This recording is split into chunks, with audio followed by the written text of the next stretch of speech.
welcome to Crime Time 911. The phrase Vernon Brothers has a haunting ring to it, conjuring images of sibling wrongdoing, deep family fractures, and secret histories linking tragedy across time. In truth, there is no well-documented case under that exact name, but in the region around Vernon, BC, there are stories of family turmoil, deception, mysterious disappearances, and collective memory that come close. What I did was map together two of the most well-known local cases and explore the spaces in between them. The rumors, the unknowns, the whispered local lore.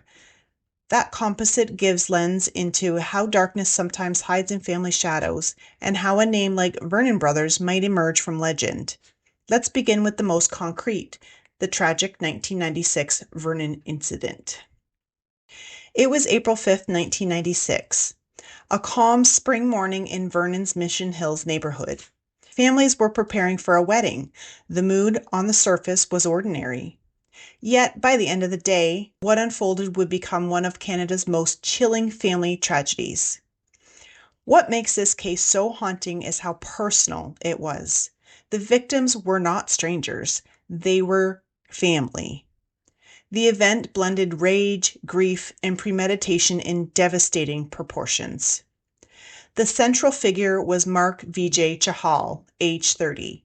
He had previously been married to Rajwar, from whom he was divorced in early 1995, more than a year before the tragedy. Through court and police records, it was revealed that Rajwar had made repeated formal complaints about threats and DV. Before the attack, Chahal had allegedly told her family that none of the daughters would ever marry. Investigators later confirmed that Chahal legally owned all the items used. He had no prior criminal record. In the days before April 5, 1996, he had swapped his car for a rented van, apparently preparing for movement after the incident. That suggests forethought and planning. At roughly 10:30 a.m., Chahal arrived at his ex-wife's home. One of her sisters was preparing for her wedding that day. He first targeted Rajwar's father, who was outside washing his car. Then he moved through the home, firing through windows and moving room to room, harming multiple family members. The victims included Rajwar herself, her mother, 4 sisters, her brother, and the husband of one sister. 6 were unalived immediately. 3 more passed away later in the hospital. 2 other relatives were injured, and 2 young girls escaped unharmed. In total, 9 family members lost their lives that day, and Chahal ended his own life shortly after. The entire ordeal lasted only 3 to 4 minutes. Investigators found 2 empty magazines and numerous shell casings at the scene. Afterward, Chahal drove to a motel, left a note apologizing to relatives, and took his own life. In his car was also found a 12-gauge item that appeared unused.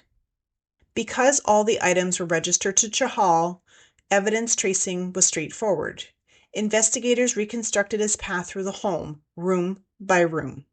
The swapped vehicle, preloaded magazines, and note all pointed to a calculated plan rather than a spontaneous outburst.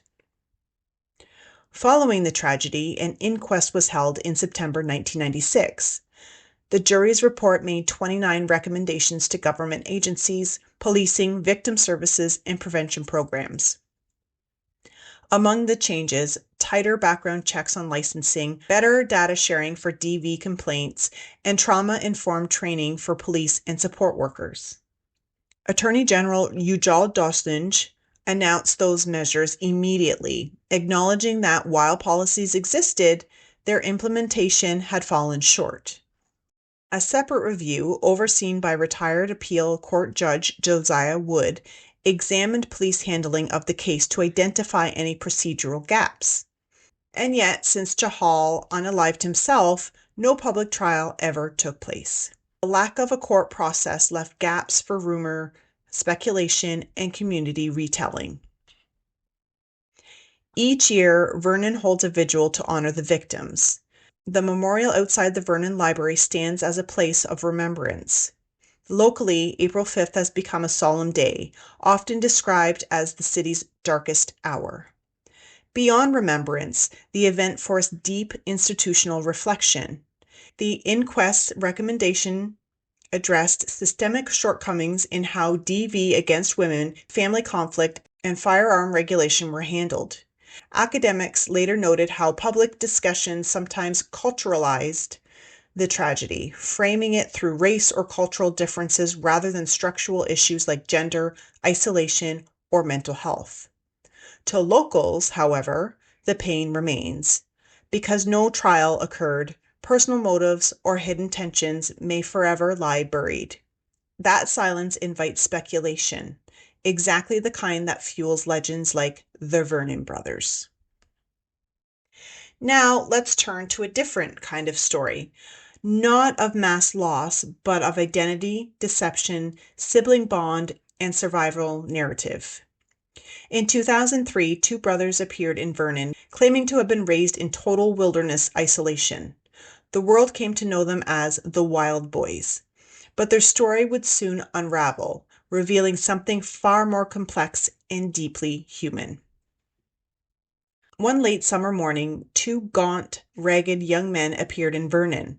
They said they were Tom and Will Green, raised off-grid in the wilderness by parents who rejected modern society.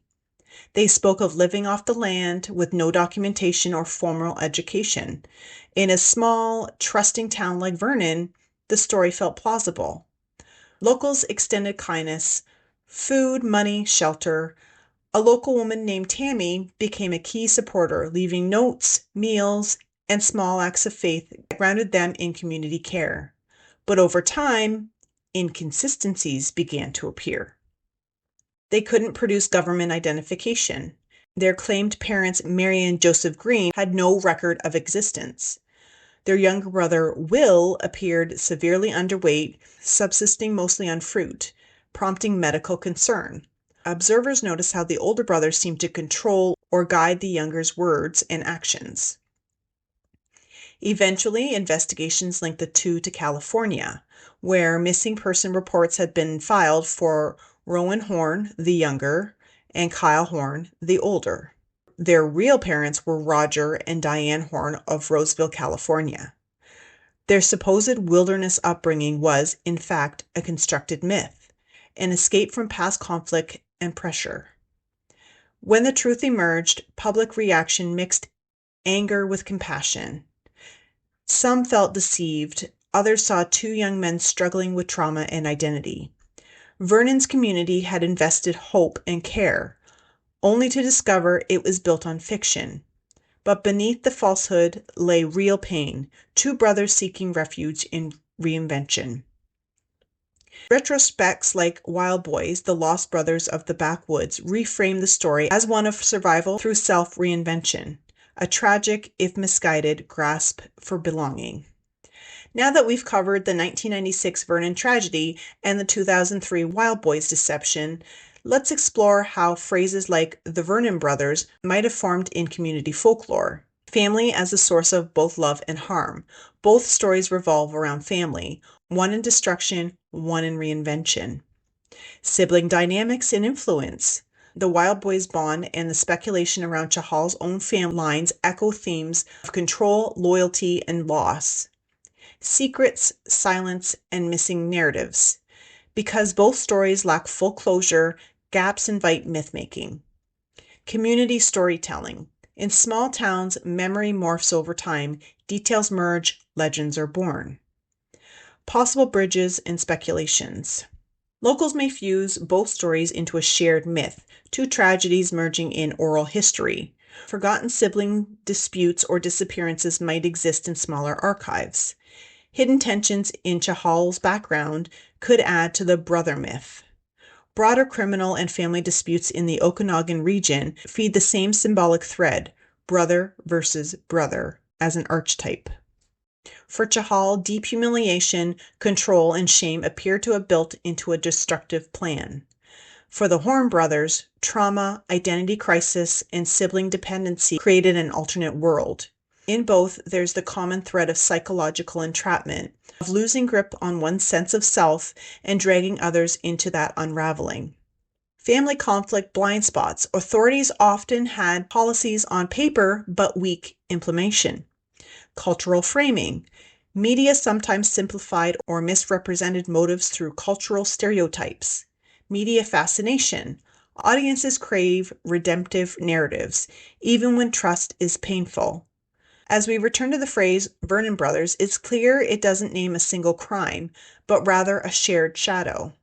One brother acts from rage, two brothers flee from truth. Neither story is neat. Each leaves more silence than closure. But in that silence, memory grows. Sometimes the weight of a name isn't in who spoke it, but in who still carries its ghosts. So if you ever hear whispers of the Vernon Brothers, don't dismiss them. Follow the thread, ask questions, because sometimes even myths remember something real. Don't forget to follow, like, and share. It helps more people discover these stories and keeps the conversation going. Thanks for listening to Crime Time 911. Stay safe, stay curious, and remember to always trust your gut.